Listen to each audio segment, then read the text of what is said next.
What's goody, Shellitronnn here. You can call me Shells, and I'm back out again with a brand new video, and I'm gonna keep it a Bowberry biscuit. I am really looking forward to this game between the Panthers and the Atlanta Falcons on Thursday Night Football on Fox. You can also watch it free on twitch.tv. I think it's the Amazon channel. I'm not quite sure what it's called, but the point is you have no excuse not to watch this game. There is no more baseball.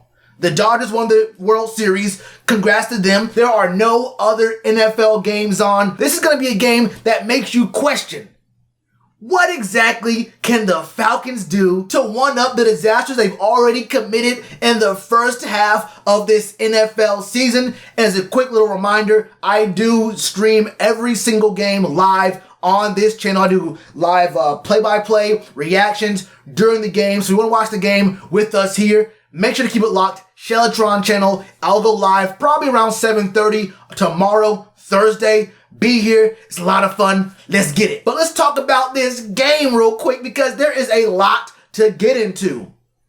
Two teams, one division. One team is 3-4 right now. The other team is not quite 3-4 right now. These Falcons have problems. And it's really weird because when you see the talent on this Falcons team, you don't see a team that's actually garbage.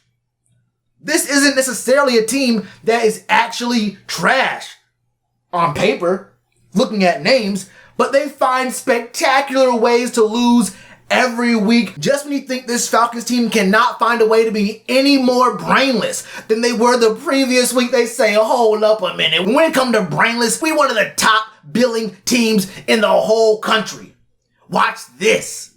I saw Todd Gurley pretend that he wanted to fall down at the 1 yard line to make sure the clock still ran against the Lions, but I saw that look in his eyes. That was the look of a man who said, we're going to lose this game regardless. Let me go ahead and get this touchdown, get my stats up, and get up out of here next year. The next team I go to, they got to show me a little more love than this Falcons team. They are garbage. I watched them throw that game away, and when I saw them score that touchdown, I already knew they lost the game.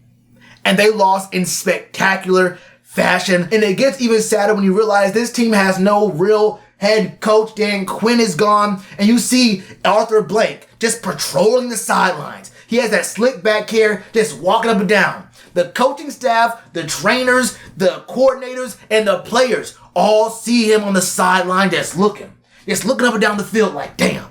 How are we going to lose this game? And if you ask me to describe the kind of vibe I get from Arthur Blank on the sideline whenever the camera pans his way, I'm going to put it to you like this. He is a man who is 4.2 seconds away from pointing at someone. And all of a sudden you see 6 dudes with silk shirts and black suits just haul a man off. And if you know what's good for you, you don't ask no questions. The best thing you can do in that situation is hope and pray you're not the next one, because you know your team has no shot of winning. And that's really the best analysis of this game, because I'm going to be real with you. It does not matter if the Falcons are up by 13 with less than 2 minutes left to go in the game. They will find a way to lose. But some keys to victory for the Panthers are stop Todd Gurley. Last time we played them a couple weeks ago, Todd Gurley had 121 yards on 14 carries. Now, it mostly came in unimportant moments. We were up 20-7 in the first half, and they only scored field goals. We proved that we are a bend but don't break defense, but you just don't want to see Todd Gurley go off like that. You don't want to allow him to see that open spaces, and we saw last week. We saw last week that we probably need to have a little more help on the inside of this offense, because those interior runs are hurting. Now, granted, that was Alvin Kamara, and Alvin Kamara, I think, is maybe the second best running back in the league. And that is another point I want to make right now, because the best running back in the league, there is no official word as of the moment I'm recording this video, but I'm going to say it right now. I just don't believe that Christian McCaffrey is going to be back for this game. Now, he was designated to return from IR, and he's been at practice kind of in a limited fashion over the past 2 days, but I just don't think without a full week of practice, you bring in C-Mac, and if you're gonna have C-Mac in for like a limited role, like, 10, 13, 14 plays, that tells me he is not 100% healthy. If C-Mac cannot carry the full load of an NFL football game, I do not want him on the field. We've only seen one game so far where Mike Davis has not looked impressive on the ground. That was last week versus the Saints. I am not ready to just give up on him right now. I think this offense can still move the ball. We still did move the ball against the Saints and had a very fair shot at actually taking that game into OT, maybe even winning the game with a few better decisions later on in that game. We saw our defense really did adjust from allowing everything in their first half,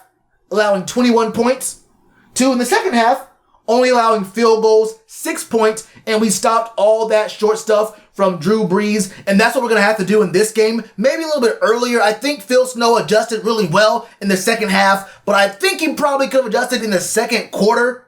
I think you understand that what Drew Brees is what Drew Brees is. You didn't have to take a full half to, think about, oh, wait, maybe Drew Brees has no chance of throwing the ball any deeper than 8-9 yards against me. Let him throw the ball deep. Test him that way. Do not give him the underneath. Now, Matt Ryan's a little bit different. We don't know if Julio Jones is playing or not. He did play last week. He got like almost 100 yards on 9 catches, I think it was.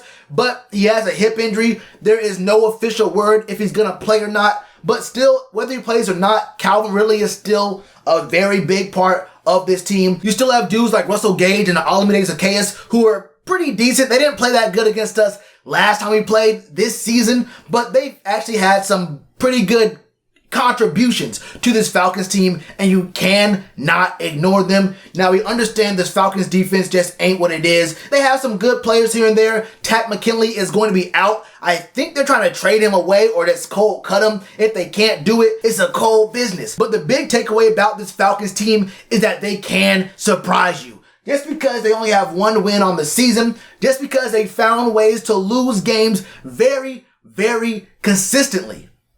They snatch losses out of the cold grip of a W. They find ways to just take losses away from other teams and hold them for themselves.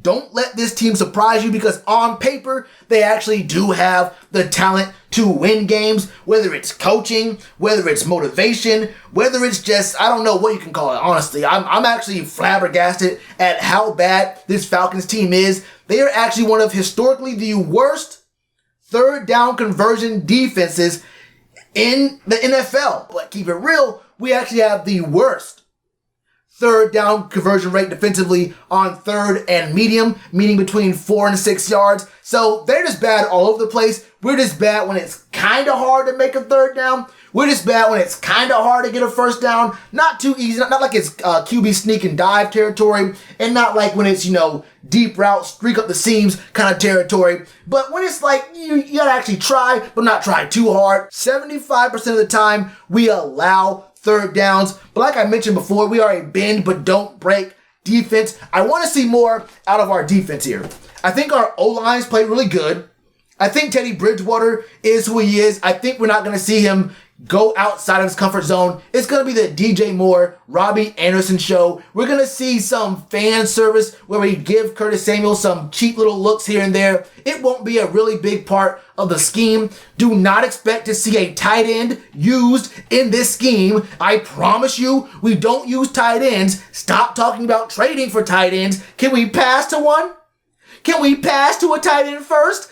I don't believe it. But I do want to see this defense be great at least one thing, and maybe they have problems with something else, like stopping the run. If we can stop the inside run, I'm okay with being bend but don't break on, short passes, kind of maybe even deeper passes, runs to the outside. I want to see something this defense does. It shuts down one thing where you just know for a fact you're not going to the outside on us.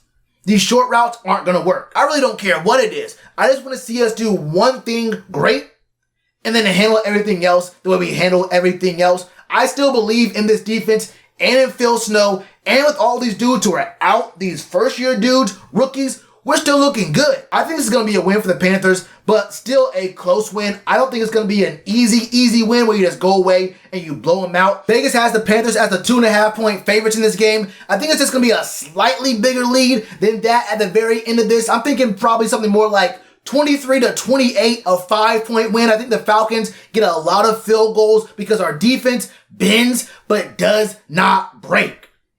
23-28, 28 for the boys in black and blue. That's how I feel about it. But let me know how y'all feel about this game. Score predictions, stat predictions, all that. What do you expect to see in this game? Let me know all your thoughts in the comments below. And you already know what to do with that like button. Cheers to you, appreciate the chance. Been told y'all I been the man. Been told y'all I had the gift. Tell a friend to tell a friend. Real ones gonna recommend. Count this as another win.